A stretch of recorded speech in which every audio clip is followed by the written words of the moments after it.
જય જિનેન્દ્ર, હું અમીષા અને આજે હું આપ સૌ માટે લાવી છું સ્નેકી આઈડિયાઝ. ઢોકળા ગુજરાતીઓની શાન છે, જે હંમેશા લંચમાં પણ આપણે કોઈ મહેમાન આવ્યું હોય તો બનાવતા હોઈએ છીએ. ઇવન બ્રેકફાસ્ટમાં પણ ભૂખ લાગે તો ઢોકળા બનાવીએ છીએ. અને ઢોકળામાં ઘણી બધી વેરિએશન હોય છે. યુઝ્યુઅલી ઢોકળા આપણે બનાવીએ છીએ ચોખા અને અડદની દાળના, પણ આજે આપણે અહીંયા બનાવશું અલગ રીતે. તો આપણે આજે બનાવી રહ્યા છીએ પોહાના ઢોકળા. તો ચાલો એની તૈયારી કરીએ.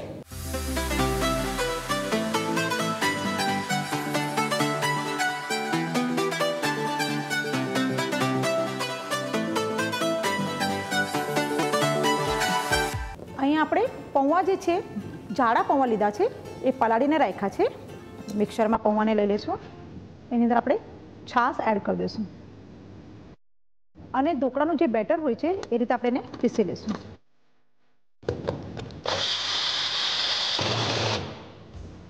હવે આપણે આ બેટરને કાઢી લઈશું.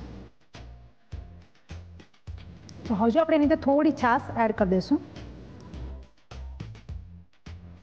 હવે આપણે એની અંદર આ સિંગદાણાનો કૂટ એડ કરશું, જે ઓલરેડી આપણે શેકીને પછી એનો પાવડર કરેલો છે.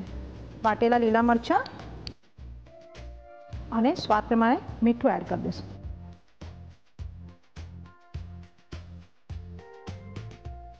હવે એની અંદર થોડું ગળપણ માટે આપણે સાકર એડ કરી દઈશું અને પાછું પ્રોપર એને એકવાર મિક્સ કરી દઈશું.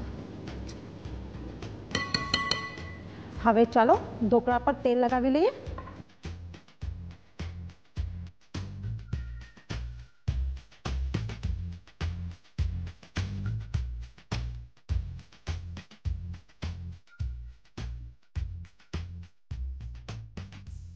એની ઉપર આપણે થોડું લાલ મરચું સ્પ્રિંકલ કરી દઈશું.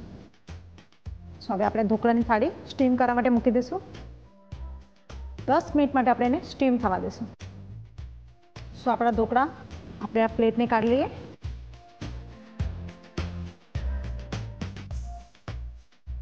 હવે ઢોકળાની થાળી આપણે ઠંડી થવા દઈશું, પછી આપણે એના પીસીસ કરશું.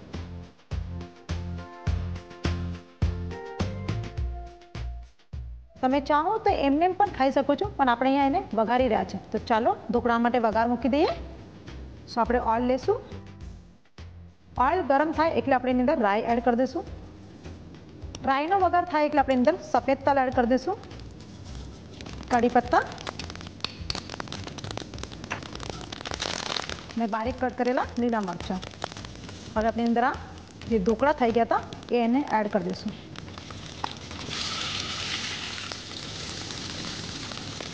હવે આપણે અંદર કોથમીર પણ એડ કરી દઈશું. આપણા ઢોકળા તૈયાર થઈ ગયા છે. હવે આપણે એને પ્લેટિંગ કરી લઈએ.